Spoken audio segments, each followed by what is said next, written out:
Hello friends, welcome back to my YouTube channel. So this is Dev and you are watching my YouTube channel. So hey guys, again I'm here with the Indian Express newspaper।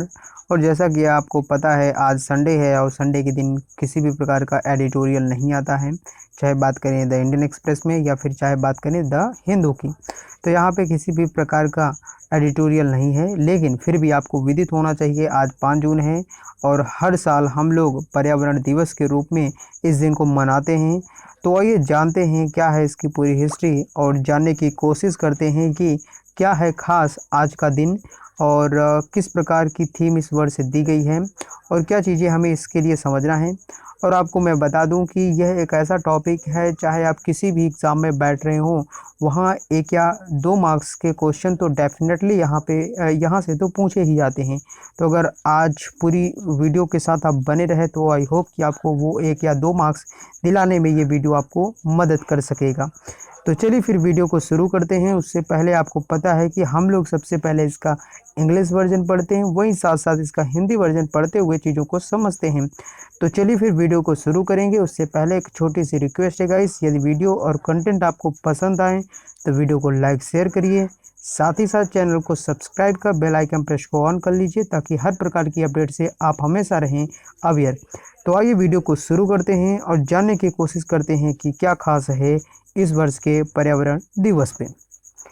तो जैसा कि आप यहाँ पे देख पा रहे होंगे, कहा जा रहा है कि let's resolve to save the only planet we have. Resolve का मतलब होता है किसी चीज़ को सॉल्व कर देना, मतलब उसकी समस्या को सॉल्व कर देना। तो चलो रिजॉल्व करते हैं, ऐसा यहाँ पे कहा गया है। टू सेव किस चीज़ के लिए, सेव करने के लिए किसको, the only planet we have, एक ऐसा प्लैनेट जो हमारे पास एकमात्र ही प्लैनेट है। तो आइए जान लेते हैं इसका सब टॉपिक। कहा जा रहा है कि दिस ईयर से campaign harks back to the first 1972 UN declaration to save only one earth. आइए जानते हैं इसका हिंदी वर्जन क्या ये कहने की कोशिश कर रहे हैं। तो बताया जा रहा है कि आइए हमारे पास मौजूद एकमात्र ग्रह को बचाने का संकल्प लें। और वहीं पे सब टॉपिक की बात करें तो कहा जा रहा है कि इस वर्ष का अभियान 1972 में केवल एक पृथ्वी को बचाने के लिए संयुक्त राष्ट्र की पहली घोषणा से जुड़ा है। तो आइए समझते हैं क्या है पूरी न्यूज़ और जानने की कोशिश करते हैं कि क्या खास है आज के न्यूज़ में।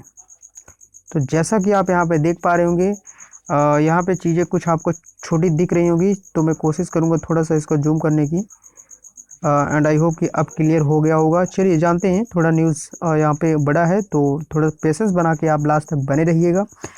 तो कहा जा रहा है कि every year an estimated 7 million people die as a result of air pollution with the bulk of death occurring in the Asia Pacific region. World Environment Day is a call to action for all of us to protect our natural environment, which include anything from littering to global warming. The UN first established World Environment Day in 1972 and decided to observe it on June 5 every year. The day promotes global activism.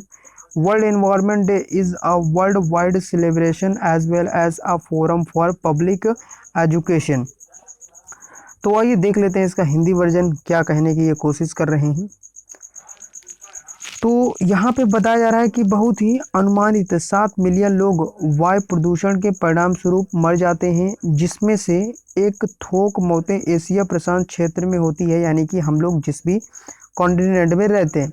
आगे ये भी कहा जा रहा है कि विश्व पर्यावरण दिवस हम सभी के लिए अपने प्राकृतिक पर्यावरण की रक्षा करने का आह्वान है, जिसमें कूड़े से लेकर ग्लोबल वार्मिंग तक कुछ भी शामिल है। संयुक्त राष्ट्र ने पहली बार 1972 में विश्व पर्यावरण दिवस की स्थापना की और हर साल 5 जून को इसे मनाने का फैसला किया। यह दिन वैश्विक सक्रियता को बढ़ावा देता है। विश्व पर्यावरण दिवस एक विश्वव्यापी उत्सव होने के साथ साथ सार्वजनिक शिक्षा का एक मंच भी है। तो आई होप कि आपको यहाँ पे बेसिक इंट्रोडक्शन समझ में आ गया होगा एनवायरनमेंट डे पर। और ये शुरू कब से हुआ है, तो 1972 से, ये आपको शायद पता ही होगा। और यूएन ने सबसे पहले इसकी थीम रखी हुई थी। चलिए आगे की न्यूज़ जानने की कोशिश करते हैं। जो भी इम्पोर्टेंट पॉइंट्स आपको लग रहे होंगे उसको आप जरूर नोट डाउन करके रखिएगा, क्योंकि ये रिवीजन के लिए बहुत मदद करेगा आपकी। आइए जानते हैं नेक्स्ट। तो आगे यहाँ पे बताया जा रहा है, चलिए समझते हैं। ओके, तो कहा जा रहा है कि the 2019 event was hosted by China, यानी कि ये जो 2019 का इवेंट था उसको चाइना ने होस्ट किया था। Which currently owns half of the world electric vehicles on 99% of the world electric buses. The country has shown outstanding leadership in combating household in air pollution, said UN Environment acting head Joshi Mushia. It can now assist motivate the rest of the globe to make more action. तो आगे भी देख लेते हैं। कहा जा रहा है कि the first world environment day was held 15 years ago with the slogan only one earth. It is still true 5 decades later because the earth is still our sole home and humanity must protect its precious resources. The global campaign for World Environment Day 2022 uses the hashtag only one earth to push for policy and choice improvement that enable cleaner, greener and more sustainable living in। आगे की चीज़ें भी देख लेते हैं। Yes, harmony with nature. आइए जानते हैं यहाँ पे क्या इसके बारे में खास बताया जा रहा है, तो हिंदी वर्जन में समझते हैं। तो जस्ट अ मिनट। ओके, चलिए। तो कहा जा रहा है कि 2019 के आयोजन की मेज़बानी चीन ने की थी, जिसके पास वर्तमान में दुनिया के आधे इलेक्ट्रिक वाहनों और दुनिया के 99% इलेक्ट्रिक बसों का मालिक है। संयुक्त राष्ट्र पर्यावरण कार्यवाहक प्रमुख जॉयस मशुआ ने कहा कि देश ने घरेलू वायु प्रदूषण का मुकाबला करने में उत्कृष्ट नेतृत्व दिखाया है। यह अब शेष ग्लोब को अधिक कार्यवाही करने के लिए प्रेरित करने में सहायता कर सकता है। पहला विश्व पर्यावरण दिवस 50 साल पहले केवल एक पृथ्वी के नारे के साथ आयोजित किया गया था। 5 दशक बाद भी यह सच है, क्योंकि पृथ्वी अभी भी हमारा एकमात्र ग्रह है और मानवता को अपने बहुमूल्य संसाधनों की रक्षा करनी चाहिए। विश्व पर्यावरण दिवस 2022 के लिए वैश्विक अभियान नीति और पसंद में सुधार के लिए हैशटैग ओनली वन अर्थ का उपयोग करता है, जो प्रकृति के साथ स्वच्छ, हरियाली और अधिक टिकाऊ जीवन जीने में सक्षम बनाता है। चलिए आगे की न्यूज़ जानने की कोशिश करते हैं। अब यहाँ से देखेंगे, आगे बताया जा रहा है, Indira Gandhi the prime minister attended the first United Nations Conference on Environment in 1972. Participants endorsed a set of principles, the Stockholm Declaration and Action Plan, and several other resolutions at the meeting. The United Nations Environment Program was also established at the Stockholm Conference. It means UNEP. आगे ये भी कहा गया कि the Stockholm declaration which was drafted collaboratively by developed and developing countries, recognizing that humans have attained extraordinary power to modify their environment with substantial implication for human well-being and economic progress. Countries acknowledge the need for चलिए आगे थोड़ा सा देखेंगे। कहा जा रहा है कि the concept of world environment day was conceived 15 years ago at just a minute देख लेता हूँ कहीं ऊपर तो नहीं है। यस, डेफिनेटली है। यहाँ से देखेंगे, common vision to inspire and guide the world's people in the protection and enhancement of the human environment through this agreement. It contains 26 principles on the relationship between human progress and the environment, which might be considered one of the यहाँ पे just a minute, ये दिख नहीं रहा। Okay, चलिए अब देख लेते हैं। आगे कहा जा रहा है कि cornerstones of the international policy known as sustainable development, the declaration is frequently seen as a watershed movement in the evolution of international environment laws, as it recognizes the importance of a healthy environment for people. तो आइए समझ लेते हैं इसका Hindi version क्या ये कहने की कोशिश कर रहे हैं। तो देखिए, सबसे पहले जानते हैं। तो बताया जा रहा है कि तत्कालीन प्रधानमंत्री इंदिरा गांधी ने 1972 में पर्यावरण पे पहले संयुक्त सम्मेलन में भाग लिया। प्रतिभागियों ने बैठक के सिद्धांतों, स्टॉकहोम घोषणा और कार्य योजना और कई अन्य प्रस्तावों का समर्थन किया। संयुक्त राष्ट्र पर्यावरण कार्यक्रम भी स्टॉकहोम सम्मेलन यानी कि यूएनईपी में स्थापित किया गया था। स्टॉकहोम घोषणा पत्र, जिसे विकसित और विकासशील देशों द्वारा संयुक्त रूप से तैयार किया गया था, ये मानता है कि मानव ने अपने पर्यावरण को संशोधित करने के लिए असाधारण शक्ति प्राप्त की है, जिसका मानव कल्याण और आर्थिक प्रगति के लिए पर्याप्त प्रभाव है। देश इसकी आवश्यकता को स्वीकार करते हैं। आगे की न्यूज़ देख लेते हैं। और फाइनली यहाँ पे आगे ये भी कहा जा रहा है कि इस समझौते के माध्यम से मानव पर्यावरण के संरक्षण और संवर्धन में दुनिया के लोगों को प्रेरित करने के लिए आम दृष्टि रखें। इसमें मानव प्रगति और पर्यावरण के बीच संबंध पर 26 सिद्धांत शामिल हैं, जिन्हें टिकाऊ विकास के रूप में जानी जाने वाली अंतर्राष्ट्रीय नीति की आधारशिलाओं में से एक माना जा सकता है। घोषणा को अक्सर अंतर्राष्ट्रीय पर्यावरण कानून के विकास में एक महत्वपूर्ण क्षण के रूप में देखा जाता है, क्योंकि यह लोगों के लिए एक स्वस्थ पर्यावरण के महत्व को पहचानता है। चलिए आगे की न्यूज़ देख लेते हैं और समझते हैं और क्या है खास। तो यहाँ पे बताया जा रहा है कि the concept of the world environment day was conceived 15 years ago at the Stockholm United Nations Conference on the Human Environment in 1972. It sprang from the realization that we must take action to protect the land, water on which all rely, said UN Under Secretary General and Executive Director of the UN Environment Program Inger Anderson. चलिए आगे देखते हैं। और यहाँ पे कहा जा रहा है कि the global campaign hashtag only one earth for world environment day 2022 pushes for policy and decision reform that enables cleaner, greener and sustainable living in harmony with nature. It will focus on importance of living sustainably and in peace with nature, as well as our option for transitioning just a minute guys. Okay so आगे कहा जा रहा है कि lifestyle through policy and individual choices, the motto of the 1972 Stockholm conference was only one earth. The motto is as relevant. थोड़ा और आगे देखने की कोशिश करते हैं। ओके तो today as it was 50 years ago, this planet is our only home and humanity must protect it precious resources. तो आइए जानने की कोशिश करते हैं क्या इसमें बताया जा रहा है और हिंदी वर्जन में इसको समझने की कोशिश करते हैं। तो जैसा कि यहाँ पे देख सकते हैं, बताया जा रहा है कि विश्व पर्यावरण दिवस 2022 के लिए यहाँ पे देख सकते हैं सिंपल तरीके से। तो जानने की यहाँ से कोशिश करते हैं एक बार फिर से। तो देखिए जैसा कि बताया जा रहा है कि विश्व पर्यावरण दिवस 2022 के लिए वैश्विक अभियान हैशटैग ओनली वन अर्थ नीति और निर्णय सुधारों पर जोर देता है, जो प्रकृति के साथ स्वच्छ, हरियाली और स्थायी जीवन जीने में सक्षम बनाता है।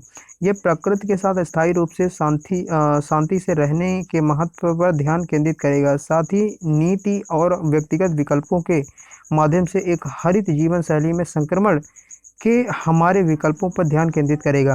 1972 के स्टॉकहोम सम्मेलन का आदर्श वाक्य केवल एक पृथ्वी था। आदर्श वाक्य उतना ही प्रासंगिक है। आगे देख लेते हैं। ओके सो यहाँ पे कहा जा रहा है कि आज जैसा 50 साल पहले था, यह ग्रह हमारा एकमात्र घर है और मानवता को अपने बहुमूल्य संसाधन की रक्षा करनी चाहिए।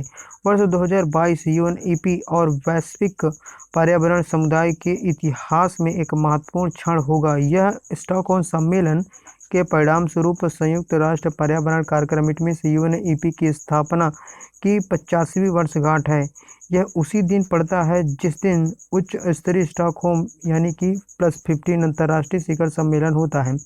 यह प्रतिष्ठित आयोजन विश्व समुदाय के लिए सहयोग को मजबूत करने और एक अधिक टिकाऊ समाज के संक्रमण में नेतृत्व प्रदर्शित करने के लिए एक मंच प्रदान करते हैं।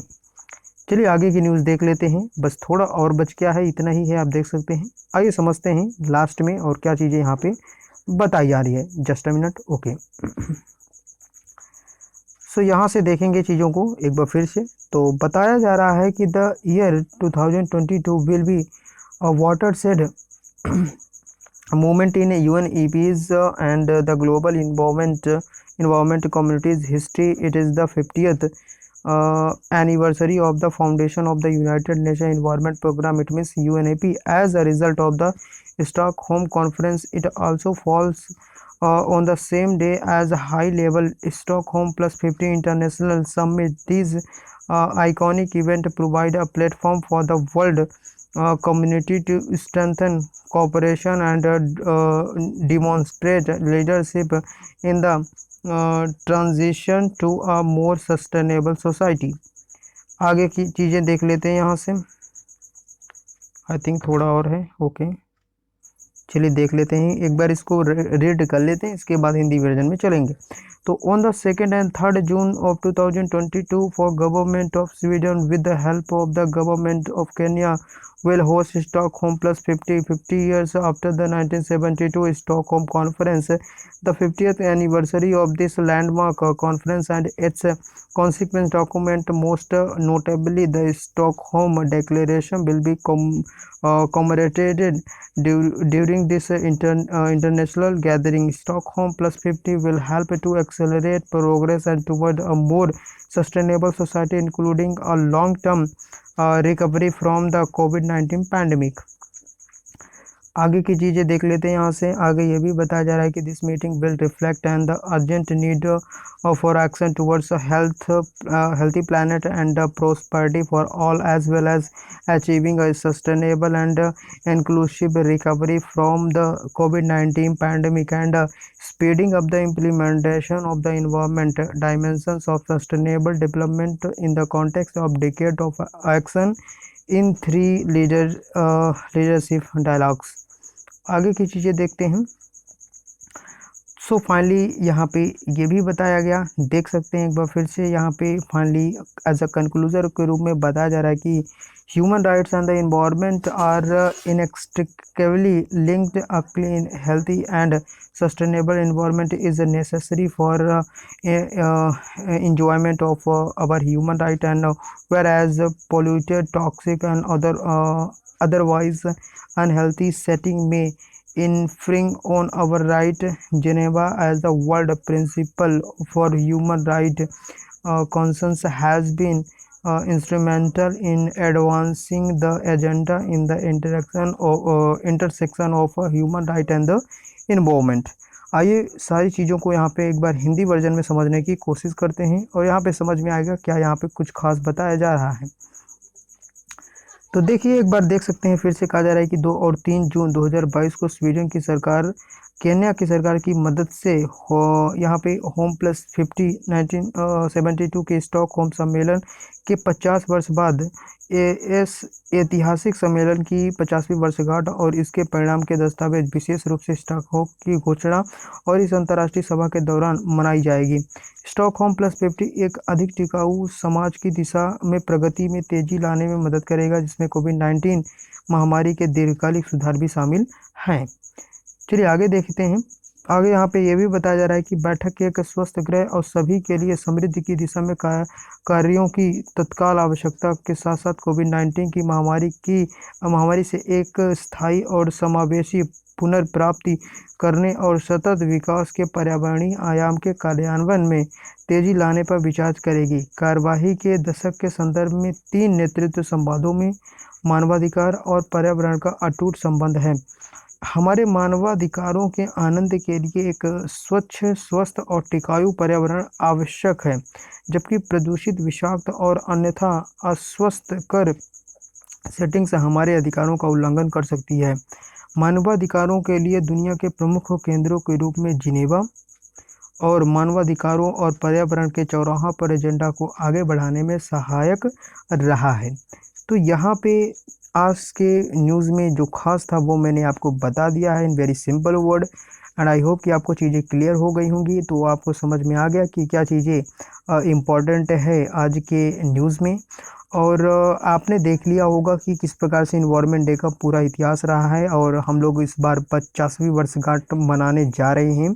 तो ये भी याद रखिएगा, थीम बिल्कुल याद रखेंगे आप सभी लोग। एंड आई होप कि आपको सारी चीज़ें सिंपल तरीके से समझ में आ गई होगी।